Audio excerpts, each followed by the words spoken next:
Hello friends, myself Dr. Rohit Kaushal, Senior Consultant in the Department of Urology, Kidney Transplant and Robotic Surgery, Max Hospital, Saket, New Delhi. So today we'll be discussing in short about the kidney stones. What are their symptoms, how we investigate them and what are the treatment options. So kidney stones patients generally present करते हैं with pain in their back, जो कि radiate हो सकती है उनकी lower abdomen की तरफ, or they can present with some burning while passing urine या fever or vomiting. So these are general symptoms by which they present to us in our OPD. So in diagnosing these patients, हम उनकी urine test कराते हैं, उनके urine routine test, urine cultures test कराते हैं, and कुछ necessary imaging कराते हैं जिसमें कि ultrasound and CT scan included होते हैं. After getting all this tests done, हमें information मिलती है कि उनकी stones exactly कहाँ पर located है, kidneys में located है या kidneys से नीचे उनकी tubes में located है, जो कि हम ureters कहते हैं, जो कि हमें किडनी को हमारे ब्लैडर से यूरिन ब्लैडर से कनेक्ट करती है या वो स्टोन ब्लैडर के अंदर होती है.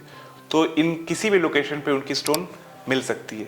So no treatment depends on कि उनकी स्टोन की साइज़ कितनी है, कहाँ पर है, कितनी दिन से वो वहाँ पर लॉज्ड है एंड एसोसिएटेड उनको इन्फेक्शंस या फीवर आ रहा है नहीं आ रहा है. So depending on all this parameters हम ट्रीटमेंट डिसाइड करते हैं. So treatment can be as simple as a conservative management, जिसमें कि हम उनको एक्सेसिव बोलते हैं कि फ्लूइड्स ले, पानी ले, जूसेस ले, कुछ एल्कलाइन थेरेपीज देते हैं एंड कुछ पेन किलर्स देते हैं and wait and watch therapy होता है जिसमें कि वो स्टोन्स कुछ दिन में अपने आप पास आउट हो जाते हैं. जो स्टोन्स थोड़े बड़े होते हैं उनको हम shock wave therapy, external shock wave therapy से ट्रीट कर सकते हैं, जो किडनीज के अंदर होती है. लेस देन 1 to 1.5 सेंटीमीटर्स उनको हम शॉक वेव से ट्रीट कर सकते हैं. एंड जिन पेशेंट्स का स्टोन इससे बड़ी साइज़ की होती है उनको हम 2 ट्रीटमेंट ऑप्शन समझाते हैं. तो फर्स्ट ट्रीटमेंट ऑप्शन जो होता है वो होता है RIRS, जिसको हम बोलते हैं रेट्रोग्रेड इंट्रारिनल सर्जरी. इस प्रोसीजर में हम उनके नेचुरल पेशाब के रास्ते के द्वारा थ्रू अ फ्लेक्सिबल यूरेट्रोस्कोप उनके किडनी तक पहुंचते हैं और स्टोन को with the help of lasers dust कर देते हैं. छोटे छोटे टुकड़े करके हम उसको डस्ट करते हैं जो कि यूरिन में मिक्स होकर निकल जाते हैं. जो दूसरा ऑप्शन होता है वो हम बोलते हैं मिनी PCL, जिसमें हम स्मॉल होल उनके किडनीज के ठीक पीछे बैक मसल्स में करते हैं एंड उसके द्वारा किडनी में एक टनल बनाकर उस स्टोन्स को तोड़ के निकाल देते हैं सेम सेटिंग में. तो इसे बोलते हैं मिनी PCL. जिन पेशेंट्स के स्टोन इससे बड़े होते हैं, more than 2 centimetre in size kidney के अंदर, उनको हम बोलते हैं आप स्टैंडर्ड PCL करा लो.